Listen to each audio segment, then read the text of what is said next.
Abonnez-vous pour plus de vidéos comme ça, activez les notifications et laissez un like pour aider la chaîne. La série s'ouvre à Tokyo un matin ordinaire avec plusieurs personnes vaquant à leur routine quotidienne. Un coiffeur nommé Kayashima s'apprête à monter dans un train, se demandant s'il doit rencontrer une certaine personne. Au même moment, une prof de sport lycéenne, se tient sur le quai du train en route pour le travail. Elle est surprise quand elle tombe sur un homme nommé Shirahama qui est son crush de longue date. Cependant Shirahama ne semble pas la reconnaître et nous apprenons qu'il attend aussi le train. Peu après, le train arrive et tous les trois montent à bord avec plusieurs autres passagers. Tout le monde est perdu dans ses pensées et planifie mentalement sa journée quand soudain une alerte sismique retentit et le chaos s'ensuit alors que plusieurs personnes et objets disparaissent. Le train entre ensuite dans un tunnel à grande vitesse suivi d'un bruit d'impact violent qui secoue les passagers. Cela les fait perdre l'équilibre et tomber au sol. Un peu plus tard, le train s'arrête enfin et les passagers se relèvent prudemment. Ils sortent du train mais sont forcés de se retrouver dans une forêt inconnue. La foule commence à passer des appels d'urgence mais il n'y a aucun signal non plus alors que la panique s'installe. Shirahama se présente comme pompier et les assure que tout ira bien. Il vérifie ensuite chaque passager un par un pour s'assurer que personne n'a été blessé dans l'accident. Pendant ce temps à la gare, la police découvre qu'une rame de train a mystérieusement disparu. Ils ne comprennent pas comment quelque chose d'aussi massif qu'une rame de train pourrait disparaître sans laisser de traces. Est-ce que ça aurait disparu dans le séisme, monsieur? Non, ça n'a pas de sens. De retour au train, Shirahama décide d'entrer dans le tunnel pour voir s'ils peuvent trouver de l'aide. Kayashima propose aussi de l'accompagner, ce qu'il accepte.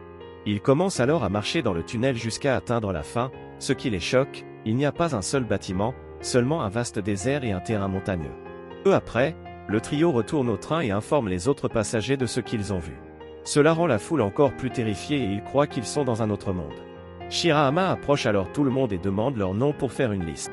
Les 46 passagers partagent leurs détails sauf Kayashima qui refuse de révéler son nom. Pendant ce temps, est impressionné par Shirahama et se souvient qu'il a visité son école pour donner une formation de pompier.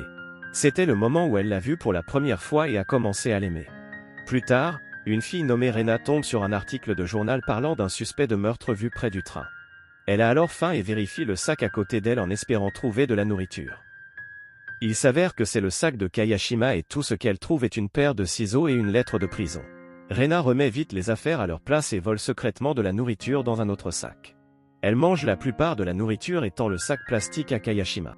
Ensuite, les passagers ont faim donc vérifient son sac pour distribuer un peu de sa nourriture mais elle est choquée de découvrir que quelqu'un l'a déjà volé et exige de savoir qui est le voleur.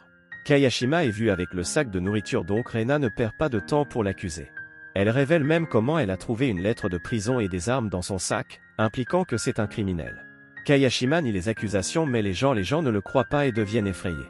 Cela déçoit beaucoup le pauvre garçon qui décide de quitter le groupe et de tenter de rentrer chez lui seul. Plus tard, le groupe commence à sortir la nourriture qu'il a et la divise équitablement. Un vlogueur enregistre tout parce que bien sûr il y en a toujours un et quand il vérifie certaines de ses images précédentes, il trouve Rena en train de voler un sac de nourriture. Il le montre immédiatement aux autres et ils sont choqués d'apprendre que Kayashima est innocent. Cependant Rena ne se sent pas coupable et prétend qu'elle n'a pas menti sur le fait que le gars soit un criminel. Et Shirahama sont furieux contre la fille et la réprimandent après quoi ils partent à la recherche de Kayashima. Pendant ce temps, Kayashima erre sans but jusqu'à tomber sur un ravin sans issue. Il essaie d'inspecter les alentours quand le sol sous lui s'effondre soudainement, le faisant glisser. Kayashima est maintenant désespérément accroché à une racine d'arbre au bord de tomber dans l'abîme mais heureusement pour lui et Shirahama arrivent juste à temps et travaillent ensemble pour le remonter en sécurité. Une fois en sécurité, il s'excuse de ne pas lui avoir fait confiance plus tôt et de l'avoir laissé partir. Kayashima répond qu'il s'en fiche car il ne les considère pas comme des amis. Le lendemain, les passagers sont dans une situation désespérée car l'aide n'est toujours pas arrivée. Ils commencent à se disperser dans les bois en espérant trouver une sortie. Le soir, un lycéen révèle qu'il a découvert une canette jetée d'un produit avec une date de fabrication de 2026. Une vieille femme nommée Tanaka ajoute qu'il a repéré la Tokyo Bloom Tower, une structure dont l'achèvement est prévu pour 2026.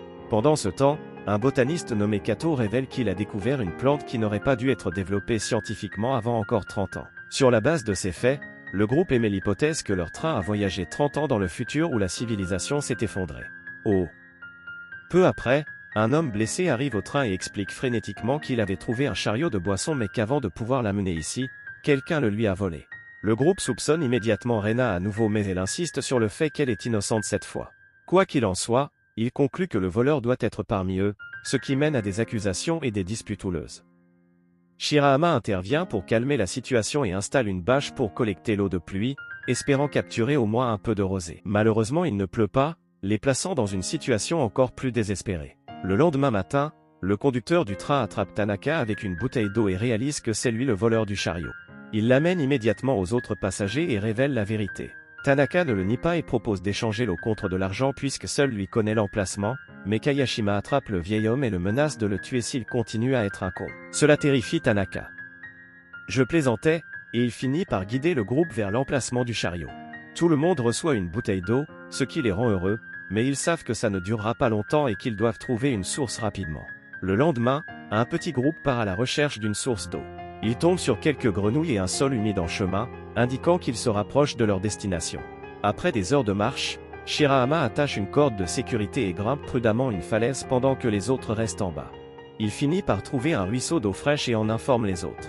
Cependant, alors que Shirahama marche plus loin, il est stupéfait de voir une vaste mer à proximité avec le mont Fuji visible au loin. Mais ce n'est pas le mont Fuji dont ils se souviennent car il n'y a aucun signe de civilisation nulle part. De retour au train, Shirahama montre la photo du mont Fuji aux passagers. Cela les laisse choqués car cela confirme enfin leur théorie de voyage dans le futur. Ils commencent alors à enregistrer des messages en larmes pour leurs proches sur leur téléphone au cas où ils ne reviendraient jamais. Pendant ce temps, c'est approche Kayashima et ils ont une conversation sincère.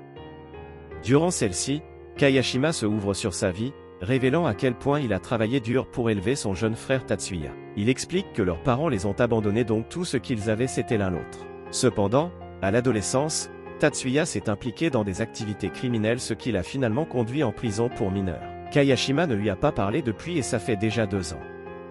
Il révèle que la lettre de prison a été envoyée par Tatsuya, qui doit être libéré le jour de l'accident. En entendant cela, c'est le réconforte puis tente d'enregistrer un message vidéo à envoyer à son frère, mais Kayashima refuse et bientôt sa batterie s'épuise aussi. Cela le pousse à la traiter de stupide mais il est évident qu'il commence à développer des sentiments pour elle.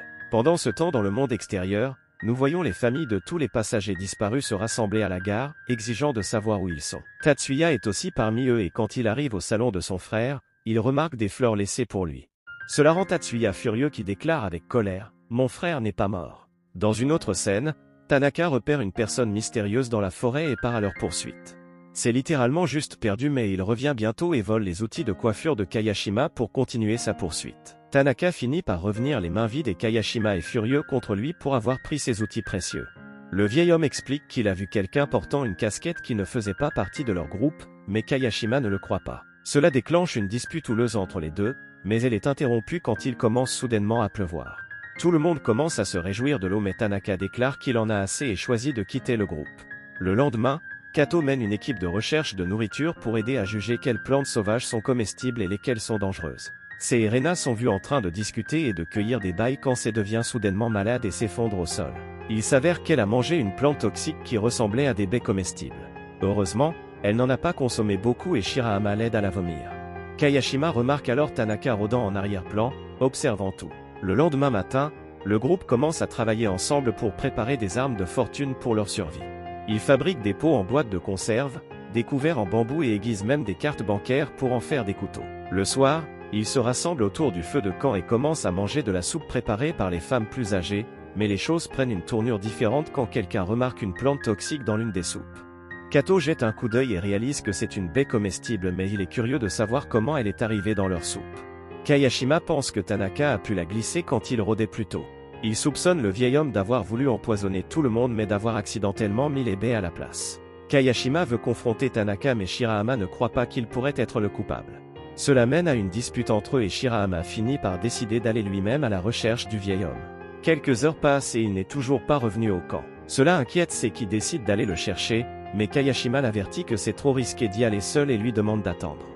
Il la taquine en la traitant de fan de Shirahama mais elle le nie. Sei partage alors l'histoire de leur première rencontre, bien qu'il n'ait pas su son existence avant l'accident de train. Pendant ce temps, Shirahama est vu marchant dans la forêt à la recherche du vieil homme, mais il tombe bientôt dans un fossé et se blesse à la jambe. Il commence à appeler à l'aide mais malheureusement personne n'est là pour l'entendre. Le lendemain matin, Sei part à la recherche de Shirahama qui n'est toujours pas revenu. Kayashima décide aussi de l'accompagner mais juste au moment où il s'apprête à partir, Shirahama revient en boitant sur le site. Il révèle qu'il n'a pas trouvé le vieil homme mais qu'il a réussi à récupérer l'outil de coiffure de Kayashima. Cela rend Kayashima ému et il éclate en larmes puisque les outils lui avaient été offerts par Tatsuya et que maintenant il peut rendre tout le monde fabuleux. Les deux autres le réconfortent, promettant qu'ils trouveront bientôt un moyen de rentrer pour qu'il puisse retrouver son frère. Ensuite, Shirahama parle au groupe et explique que le sol était assez humide dans la zone où il était la nuit dernière. Il suggère que s'il y a une rivière à proximité, il pourrait peut-être attraper du poisson aussi. Le groupe est ravi par cette idée et devient déterminé à trouver la rivière. Pendant ce temps dans le monde extérieur, la police recherche un suspect portant une casquette qui a poignardé quelqu'un dans une gare il y a quelques jours. D'après les images de CCTV, ils découvrent que le suspect est monté dans le même train qui a mystérieusement disparu.